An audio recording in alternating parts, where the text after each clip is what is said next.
হাঁসের পোল্ট্রির কি খবর?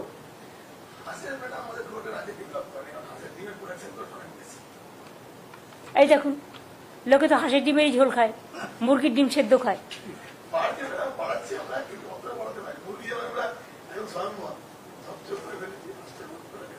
তো হাঁসের কি হচ্ছে? হাঁসের কি অবস্থা এখন? না, কিন্তু আমাদের এখানে আমরা হাঁস নতুন করে করছি, হাঁসের পোল্ট্রি হচ্ছে। কত হাঁসের পোল্ট্রি হয়েছে?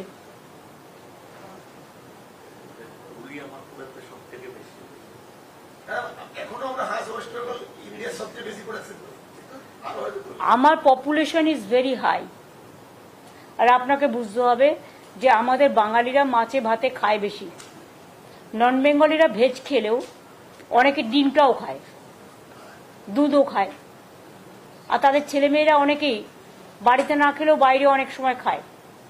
সুতরাং আমাকে খাবারটা যার যার নিজস্ব অধিকার এর মধ্যে পড়ে, আমরা এর মধ্যে ইন্টারফেয়ার করব না। কিন্তু হাঁস যখন আমি স্টার্ট করেছি, হাঁসের পোল্ট্রিও, হাঁসের পোল্ট্রির ডেভেলপমেন্টটা কি হলো আমি জানতে চাই।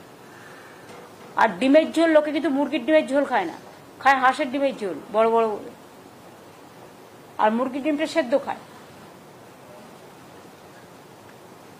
কি তাই তোর বাচ্চা? তাহলে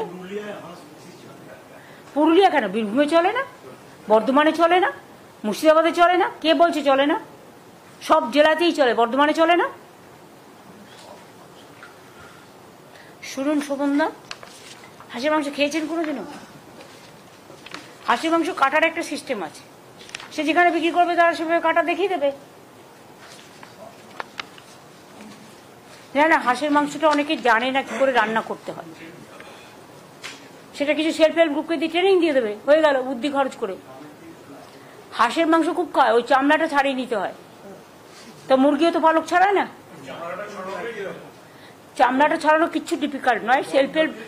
সেলফ হেল্প গ্রুপকে সেই সিস্টেমটা একটা গাইডলাইন্স দিয়ে দিলেই তারাই এটা করে দেবে।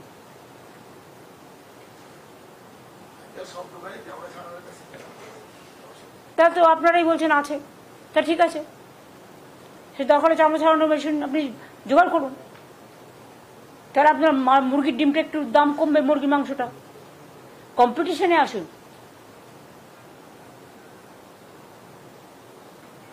মুরগির এত মাংসের দাম এত হওয়া উচিত না বলে আমি মনে করি। আর আপনি বর্ডারে বিক্রি করতে বেশি আগ্রহী আপনারা। না না, আপনারা সুফল বাংলাকে দিয়ে দিন, আপনার যেটা এক্সট্রা থাকবে সুফল বাংলাকে দিয়ে দিন। একটু স্টক টেকিং নাও তো।